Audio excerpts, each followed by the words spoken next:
రాష్ట్ర మాజీ ముఖ్యమంత్రి తెలుగుదేశం పార్టీ అధినేత నారా చంద్రబాబు నాయుడు గారిపై వైఎస్ఆర్ కాంగ్రెస్ పార్టీ కావాలని ఆర్టిఫిషియల్ ఇంటెలిజెన్స్ ద్వారా దుష్ప్రచారం చేస్తుందని చంద్రబాబు నాయుడు గారు మాట్లాడుతూ ఉన్నారు. వైఎస్ఆర్ కాంగ్రెస్ పార్టీ ఓటమి భయంతోనే ఈ రకమైనటువంటి దుష్ప్రచారాన్ని వైఎస్ఆర్ కాంగ్రెస్ పార్టీ చేస్తుందనేటువంటి మాట నారా చంద్రబాబు నాయుడు గారు పదే పదే మాట్లాడుతూ ఉన్నారు.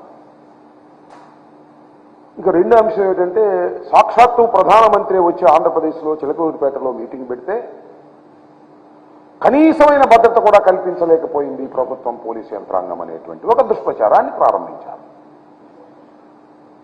చంద్రబాబు నాయుడు గారి మీద ప్రత్యేకంగా ఈ రాష్ట్రంలో, ఈ దేశంలో దుష్ప్రచారం చేయాలా? లేదు ఆర్టిఫిషియల్ ఇంటెలిజెన్స్ ద్వారా దుష్ప్రచారం చేయాలా? భారతదేశ రాజకీయాల్లో నారా చంద్రబాబు నాయుడు గారంత అనైతికమైన రాజకీయవేత్త ఎవ్వరూ లేరు. అంతేకాకుండా ఈజ్ ఎ మ్యానిపులేటర్, ప్రజానాయకుడు కాదు. అనేక మోసాలు చేసి అధికారాన్ని నిలబెట్టుకోవడానికి ప్రయత్నం చేసేటటువంటి ఒక నీచమైన మనస్తత్వం కలిగినటువంటి వ్యక్తి అనేది చాలా స్పష్టంగా ఎస్టాబ్లిష్ అయిపోయినటువంటి ఫ్యాక్ట్. ఆయన మీద మళ్ళీ ఆర్టిఫిషియల్ ఇంటెలిజెన్స్ నాకు అర్థం కదా. ముస్లింల గురించి ఎప్పుడు ఏ విధంగా మాట్లాడాడో ప్రజలందరికీ గుర్తుంది, ముఖ్యంగా ముస్లింలకు మరింతగా గుర్తుంది. నేను మనవి చేస్తున్నా, ఇవాళ ఈ రాష్ట్రంలో భారతీయ జనతా పార్టీతో పొత్తు పెట్టుకున్నటువంటి సైకిల్కి ఓటు వేస్తే ముస్లింలకు డాక్టర్ వైఎస్ రాజశేఖర రెడ్డి గారు ఏ రాష్ట్రంలోనూ లేనటువంటి 4% రిజర్వేషన్ ఇచ్చారే, ఆ రిజర్వేషన్లు పోయినట్టే. రిజర్వేషన్లు కొనసాగాలి, రాజశేఖర రెడ్డి గారు ఇచ్చినటువంటి రిజర్వేషన్లు అంటే తాను గుర్తుకు ఓటేయాలి. ఏం చెప్పారు భారతీయ జనతా పార్టీ వారు? తెలంగాణలో ఎన్నికలు జరుగుతున్నప్పుడు అమిత్ షా ఏం మాట్లాడాడు ఒకసారి గుర్తు తెచ్చుకోమని మనవి చేస్తున్నా. ముస్లింల రిజర్వేషన్ రద్దు చేస్తాం అధికారంలోకి వస్తే అనేటువంటి మాట మాట్లాడారు. ఇవాళ చంద్రబాబు నాయుడు గారికి ఓటు వేస్తే పొరపాటున అధికారంలోకి వస్తే మొదటిగా చేసేది ముస్లింల రిజర్వేషన్ రద్దు చేయటం. ఇది అవసరమా? ముస్లిం మైనారిటీస్ ఓటు వేయాలా? ఒక్కసారి ఆలోచించుకోమని మనవి చేస్తున్నాం. మేమంటే ఆయన మాట్లాడిన మాటలంట ఇంతకుముందు మాట్లాడారు చాలా సందర్భాల్లో. భారతీయ జనతా పార్టీకి జగన్మోహన్ రెడ్డి గారికి ఓటు వేస్తే భారతీయ జనతా పార్టీకి ఓటు వేసినట్ట పోయినసారి అని మాట్లాడినటువంటి సందర్భాలు మనం చూస్తున్నాం. దీనికి ఆర్టిఫిషియల్ ఇంటెలిజెన్స్ చెప్పాల్సిన అవసరం ఏముంది? వాస్తవాలు కావా? ప్రజలు గుర్తుపెట్టుకోలేదా? ప్రజలు చూడటం లేదా అని అడుగుతా ఉన్నాను. అసలు నేను తెలియగలుగుతానండి, మీరు 2014లో ఇదే కూటమి, ఈ ముగ్గురే కలిసి ఒక కూటమిగా ఏర్పడ్డారు. ఎన్డీఏ అధికారంలోకి వచ్చింది, మీరు కూడా ఇక్కడ అధికారంలోకి వచ్చారు. మీరు అధికారంలోకి తీసుకొచ్చిన పాపానికి ఆంధ్ర రాష్ట్రాన్ని ఎంత గందరగోళం చేశారో ఒక్కసారి ఆలోచించుకోమని మనం చేస్తున్నాం. మీరు ఎన్ని దుర్భాషలు ఆడుకున్నారో నేను ప్రత్యేకంగా చెప్పాలా? మోడీ గారిని మీరేమన్నారో, మిమ్మల్ని మోడీ గారు ఏమన్నారో, మీ ఇద్దరిని పవన్ కళ్యాణ్ గారు ఏమన్నారో, ఎంతగా దుర్భాషలు ఆడుకున్నారో, ఎంతగా కొట్టుకున్నారో, ఎంతగా నీచంగా మాట్లాడుకున్నారో, అది ఆర్టిఫిషియల్ ఇంటెలిజెన్సేనా కాదా? ఒకళ్ళొకళ్ళు తిట్టుకున్న మాట వాస్తవం కాదా? ఒకళ్ళొకళ్ళు దూషించుకున్న మాట వాస్తవం కాదా? ఆ మాటలను నేను ఇప్పుడు చెప్పాలా? మోడీ గారిని మీరేమన్నారో మర్చిపోయారా? మోడీ గారు మిమ్మల్ని ఏమన్నారో మర్చిపోయారా? పవన్ కళ్యాణ్ గారు ఏమన్నారో పాచిపోయిన లడ్డూలని అన్నమాట మర్చిపోయారా? ఇవన్నీ ఆర్టిఫిషియల్ ఇంటెలిజెన్సీతో వచ్చినాయా? పొరపాటున మీరేదో ముగ్గురు కలిసి జగన్మోహన్ రెడ్డి గారికి వ్యతిరేకంగా కూటమి కడితే పొరపాటున మీకు ఓటు వేసిన పాపానికి 5 సంవత్సరాలు రాష్ట్రాన్ని చిందరవందర చేశారు. కలిసి పరిపాలన చేశారు, విడిపోయి కొట్టుకున్నారు. కలిసి ప్రయాణం చేశారు, విడిపోయి తిట్టుకున్నారు. దౌర్భాగ్యమైన పరిపాలన చేసి విడిపోయి ఒకళ్ళనొకళ్ళు జుట్లు పట్టుకొని ఇవాళ మేము మళ్ళా కలిసి వచ్చాం, మళ్ళీ అధికారం తీసినామంటే అమాయకుల ప్రజలు, ముఖ్యంగా ఆంధ్ర రాష్ట్ర ప్రజలు అమాయకుల? ఒకసారి మీ పరిపాలన చూశారే, మీ కుమ్ములాట్లు చూశారే, చూసిన తర్వాత మళ్ళా తిరిగి ఈ కూటమికి ఓటు వేసేటటువంటి పరిస్థితి రాష్ట్రంలో లేదని చాలా స్పష్టంగా అర్థమైపోవట్లేదా? ఒకసారి ఆలోచించమని మనవి చేస్తున్నాం. తెలుగుదేశం వారిని కానీ, జనసేనను కానీ, భారతీయ జనతా పార్టీని కానీ ఒకసారి ఆలోచన చేయండి. తాడేపల్లిగూడెంలో జరిగింది కదా జెండా సభ, ఎంత బ్రహ్మాండంగా జరిగింది. అప్పుడు దాకా ఏదో జనసేన తెలుగుదేశం కలిస్తే ఏదో అద్భుతాలు జరిగిపోతాయని భావించినటువంటి తెలుగుదేశం వారు జెండా సభ జరిగిన తర్వాత అయిపోయింది మన పని, ఏం జనం కూడా రాలేదు, పవన్ కళ్యాణ్ కలిసినా కూడా ఏం ఉపయోగం లేదు అనేటువంటి భావనకు వచ్చిన మాట వాస్తవమా కాదా ఒక్కసారి ఆలోచించమని మనం చేస్తున్నాం. అంతటితో ఆగల, మన ఇద్దరి వల్ల కాదు, కేంద్రంలో ఉన్నటువంటి భారతీయ జనతా పార్టీతో కూడా పొత్తు పెట్టుకున్నామని చెప్పి వెళ్ళి వాళ్ళ కాళ్ళు పట్టుకున్నారే, అందితే జుట్టు అందకపోతే కాళ్ళు చెప్పారుగా. ఒకప్పుడు టెర్రరిస్ట్ అని చెప్పినటువంటి ప్రధానమంత్రి టెర్రరిస్ట్ అని చెప్పినటువంటి చంద్రబాబు నాయుడు గారు వెళ్ళి అమిత్ షా ఇంటి ముందు పడిగాపులు కాసి కాళ్ళు పట్టుకొని, మళ్ళా నేను చెప్పే మాటలు కాదు ఇది, వాళ్ళే చెప్పుకుంటున్నారు టీవీల్లో, మళ్ళీ వచ్చి పొత్తు పెట్టుకున్నారు. మళ్ళా చిలకూరుపేటలో ఒక అద్భుతమైన బహిరంగ సభ జరుగుతుంది, మాకు హైప్ పెరిగిపోద్దని పెద్ద హంగామా చేశారు. చిలకూరుపేటలో ఏదది ప్రజాగళం, అప్పుడేమో యువగళం, ఇప్పుడు ప్రజాగళం అని పెట్టారు. చిలకూరుపేట బహిరంగ సభ ఏ సందేశాన్ని ఇచ్చిందని మనం చేస్తున్నాం. టోటల్ వీక్నెస్ని మీరు ముగ్గురు కలిసి పోటీ చేసినా మీకు బలం లేదు, జగన్మోహన్ రెడ్డి గారిని ఓడించలేరు అనేటటువంటి స్పష్టమైనటువంటి సందేశాన్ని రాష్ట్ర ప్రజానీకానికి ఇచ్చినటువంటి సభ మీ ప్రజాగళం. ప్రధానమంత్రి వచ్చి మాట్లాడినటువంటి ఆ సభ తర్వాత కూడా మీకు హైప్ రాలేదు, ప్రజలు మిమ్మల్ని నమ్మేటటువంటి పరిస్థితి లేదు. అక్కడ ఎవరు ఏం మాట్లాడారో నేను విపులంగా చెప్పవలసిన అవసరం లేదు, కానీ మీ మాట్లాడిన తీరును బట్టే మీరు మీ ఓటమిని అంగీకరించారు అనేది చాలా స్పష్టంగా అర్థమైపోయినటువంటి అంశం. ఒకటి, జెండా సభ తర్వాత ఒక అభద్రతాభావం నారా చంద్రబాబు నాయుడు గారికి, మళ్ళా తర్వాత నిన్న జరిగినటువంటి ప్రజాగళం తర్వాత ఒక అభద్రతాభావం. నీ జీవితం అంతా అభద్రతాభావంతోనే బతుకుతున్నావు ఇవాళ జగన్మోహన్ రెడ్డి గారు వచ్చిన తర్వాత. నా తెలియగడుతున్నాయా నారా చంద్రబాబు నాయుడు గారు, మీరు ఎప్పుడు రాజకీయాల్లో ప్రవేశించారు? డాక్టర్ వైఎస్ రాజశేఖర రెడ్డి గారు మీరు ఒకేసారి రాజకీయాల్లో ప్రవేశించారు. డాక్టర్ వైఎస్ రాజశేఖర రెడ్డి గారు జగన్మోహన్ రెడ్డి గారి తండ్రి, ఆయన కుమారుడు దురదృష్టవశాత్తు ఆయన మరణించాడు. ఆయన కుమారుడు పార్టీ పెడితే అప్పుడు ఎప్పుడో పెట్టిన రాజకీయ పార్టీ, అప్పుడు ఎప్పుడో రాజకీయాల్లోకి వచ్చిన నువ్వు నీ కుమారుడి వయసున్న రాజశేఖర రెడ్డి గారి కుమారుడితో సింగిల్గా రాలేకపోతున్నావే, ఇది నీ వైఫల్యం కాదా? ఇది నీ అభద్రతాభావం కాదా?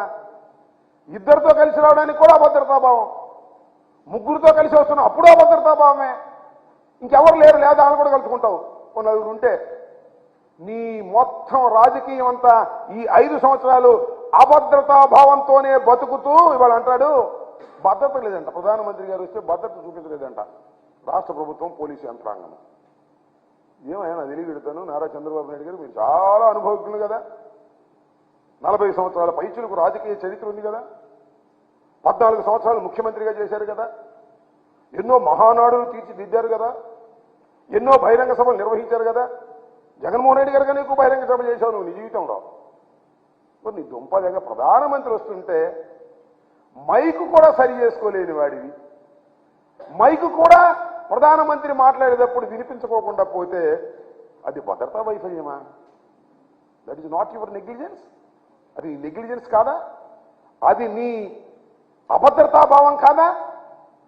ప్రజాగళంలో మైకు మూగబోయింది అంటే అది అపశకునము కాదా?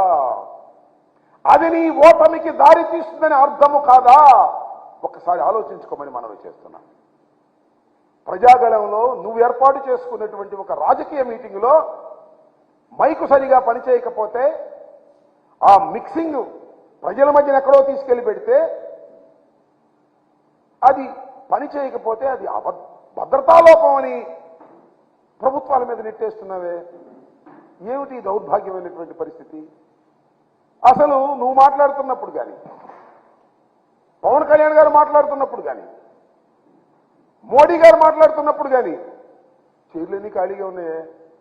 ఎందుకు ఖాళీగా ఉన్నాయి? అది కూడా ప్రభుత్వ భద్రత లోపమా? ఇది సరుకు లేకే కదా, నీ పార్టీకి సరుకు లేదు, ముగ్గురు కలిసినా సరుకు లేదు, జనం రాలేదు, చైర్లన్నీ ఖాళీగా ఉన్నాయి. ఇంత వైఫల్యం చెంది ఈ వైఫల్యాన్ని ఎవడి మీద నెడదాం? జగన్మోహన్ రెడ్డి గారి మీద నెడదామా? ప్రభుత్వం మీద నెడదామా? పోలీస్ యంత్రాంగం మీద నెడదామా అనేటువంటి ఒక నీచమైన ఆలోచన తప్ప మేము ముగ్గురు కలిసినా జనం రావడం లేదు, ఏమిటి కారణమని ఆలోచించుకునే పరిస్థితిలో మీరు లేకపోవడం చాలా దురదృష్టకరమైనటువంటి అంశంగా నేను భావిస్తా ఉన్నాను. దాంతోపాటు ఎక్కడ చూసినా పుస్తకాల మీద జగన్మోహన్ రెడ్డి గారి బొమ్మేనంట. అదేంటి ఇళ్ల పట్టాలు ఇచ్చిన దాని మీద జగన్మోహన్ రెడ్డి గారి బొమ్మేనంట. స్కూల్ బ్యాగుల మీద జగన్మోహన్ రెడ్డి గారి బొమ్మేనంట. అవును, అవి చెరపగలవేమో, కానీ నువ్వేదో అయ్యి చేసి అయ్యేమన్నా చెరిపేస్తావేమో దొంగచాటు వెళ్ళి. కానీ నువ్వు మర్చిపోతున్నావయ్యా, Nara Chandrababu Naidu garu you are a very very senior politician, మేము ఒప్పుకుంటాం. నువ్వు రాజశేఖర రెడ్డి గారితో పాటు రాజకీయాల్లోకి వచ్చినటువంటి వ్యక్తివి, చాలా చూసావు, చాలా చక్రాలు తిప్పానని చెప్పావు. That is all artificial intelligence. అప్పుడు లేకపోయినా ఇది మ్యానిపులేటర్. నీకు ఒక్కడి మనవి చేస్తున్నా, ఈ పుస్తకాల మీద బొమ్మలు చూస్తున్నావు లేదా పట్టాల మీద బొమ్మలు చూస్తున్నావు, మరిచిపోకు. రాజశేఖర రెడ్డి కుమారుడు జగన్మోహన్ రెడ్డి ప్రజల గుండెల్లో బొమ్మ ఉన్నాడయా, పిచ్చోడా, గుర్తుపెట్టుకో. 5 సంవత్సరాల పరిపాలనలో ప్రజలకు మేలు చేసి 30 లక్షల మందికి పట్టాలిచ్చి సంక్షేమ కార్యక్రమాలు నిర్వహించి ప్రజల గుండెల్లో బొమ్మలా నిలిచిపోయినటువంటి వ్యక్తిని చెరపటం నీకు సాధ్యపడిద్దా అని అడుగుతా ఉన్నా. ముగ్గురు కాదు, 1 కోటి మంది ఏకమైన జగన్మోహన్ రెడ్డి గారు ప్రజల గుండెల్లో ఏర్పాటు చేసుకున్నటువంటి చిత్రాన్ని చెరపలేరెవరు. అది నువ్వు చూస్తావు, తొందరలో చూస్తావు. జూన్ 4 కదా, జూన్ 4వ తారీఖున చూస్తావు. ఒక్కసారి ఓపెన్ చేసిన తర్వాత ప్రజలు నొక్కిన ఫ్యాన్ బటన్స్ చూసిన తర్వాత అప్పుడు గుండె ఆగుతుంది. నీకు గుర్తుపెట్టుకోమని మనం చేస్తున్నా. ఎన్ని కుట్రలు కుతంత్రాలు చేసినా, ఎల్లో మీడియా ఉందని రోజు దుష్ప్రచారం చేసినా, జగన్మోహన్ రెడ్డి గారి మీద బుట్టలు బుట్టలుగా బురద జల్లినా, మీ రామోజీరావు లేదా మీ ఆంధ్రజ్యోతి రాధాకృష్ణ, TV5 నాయుడు ఎంతమంది ఎన్ని బురదలు జల్లినా ప్రజల గుండెల్లో ఉన్నటువంటి జగన్మోహన్ రెడ్డి గారి బొమ్మని చెరపటం ఎవడి సాధ్యమో కాదని మనవి చేస్తున్నా. చేతగాని వాళ్ళు చేసే పనులన్నీ చేస్తున్నారు. ఎవడి మీదో నెట్టేసేది, నడవలేక దారి ఒకడన్నా అంటే ఎవడు వెనక. ఆ సామెతిగా నీకు ప్రజలు రాకపోతేను, నీ మైకు పనిచేయకపోతేను ఎవడి మీదో నెట్టేసేయాలనేటువంటి దుర్బుద్ధి వాళ్ళంతా ఆ ఆంధ్రజ్యోతి ఈనాడులో వైఫల్యం, భద్రతా వైఫల్యం అని పుంకాలుగా వాళ్ళు వీళ్ళు స్టేట్మెంట్ ఇచ్చి అవి చూపించి అసలు చిలకూరుపేటలో ప్రజాగలం అట్టర్ ఫ్లాప్ అయిందనేటువంటి విషయం ప్రజలు అనుకుంటుంటే దాన్ని దోవ మరలించాలనేటువంటి ప్రయత్నం చేయటం చాలా దురదృష్టకరమైనటువంటి అంశంగా నేను ఈ సందర్భంగా చెప్పదలుచుకున్నాను. రాబోయే రోజుల్లో కోర్స్ త్వరలోనే ఎన్నికలు జరగబోతున్నాయి, కోడ్ కూడా స్టార్ట్ అయింది. కాబట్టి రాబోయే కాలంలో జరిగేటటువంటి ఈ ఎన్నికల్లో వైఎస్ఆర్ కాంగ్రెస్ పార్టీ అఖండమైన 175 సీట్లు గెలుచుకొని ముందుకు వెళ్తుందని ఈ సందర్భంగా నేను చెప్పదలుచుకున్నాను. మాకేం పని. ఒక విషయం మనం చేస్తున్నా,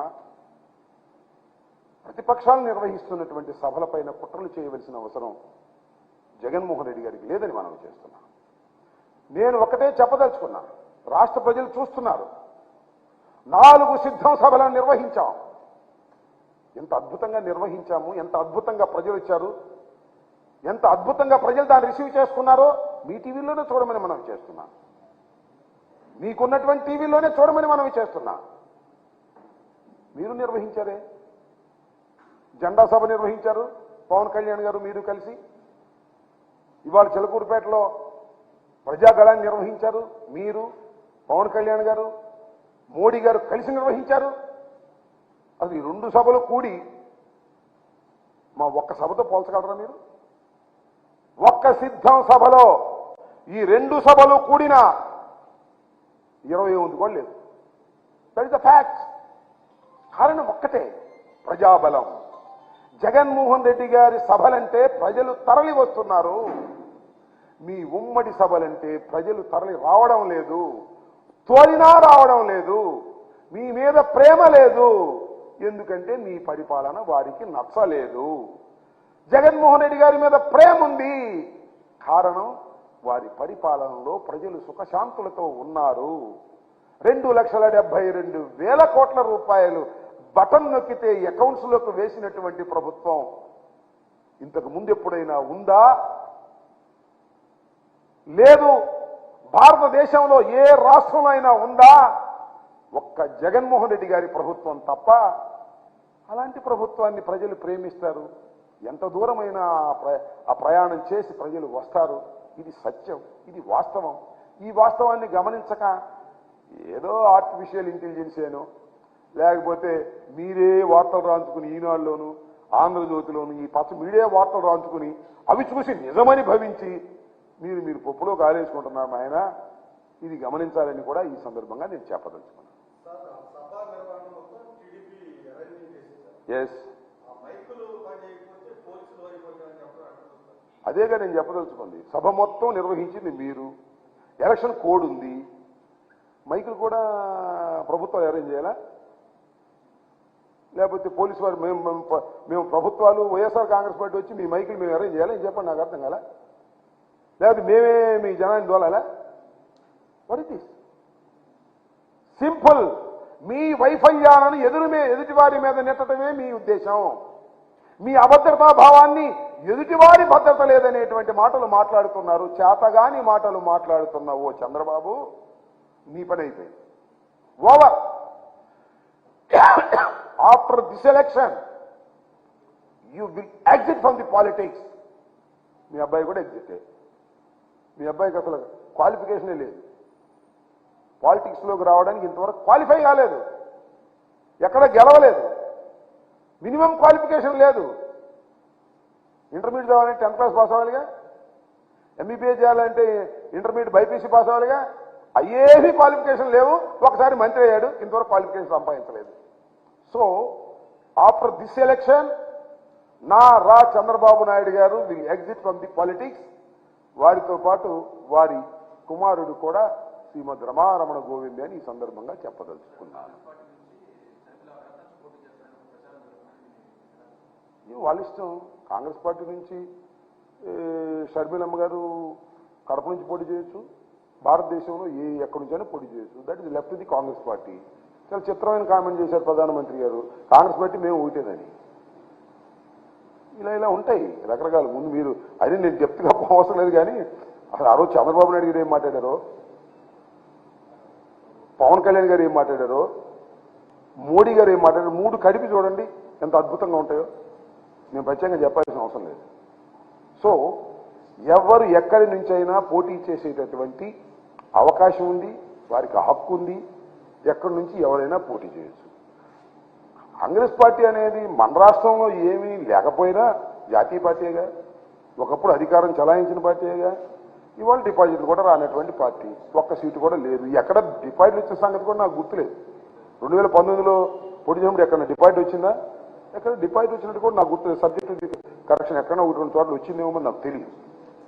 కాబట్టి అది అంతరించిపోతున్నటువంటి ఒక రాజకీయ పార్టీ. ఆ అంతరించిపోతున్నటువంటి రాజకీయ పార్టీ నుంచి కడపలో నుంచి ఉంటే ఏంటి, వరంగల్లో నుంచి ఉంటే ఏంటి, నర్సాపేట నుంచి ఉంటే ఏంటి, ఎక్కడి నుంచి ఉంటే ఏంటి? కాంగ్రెస్ ఆంధ్ర రాష్ట్రంలో అంతరించిపోతున్నటువంటి రాజకీయ పార్టీ.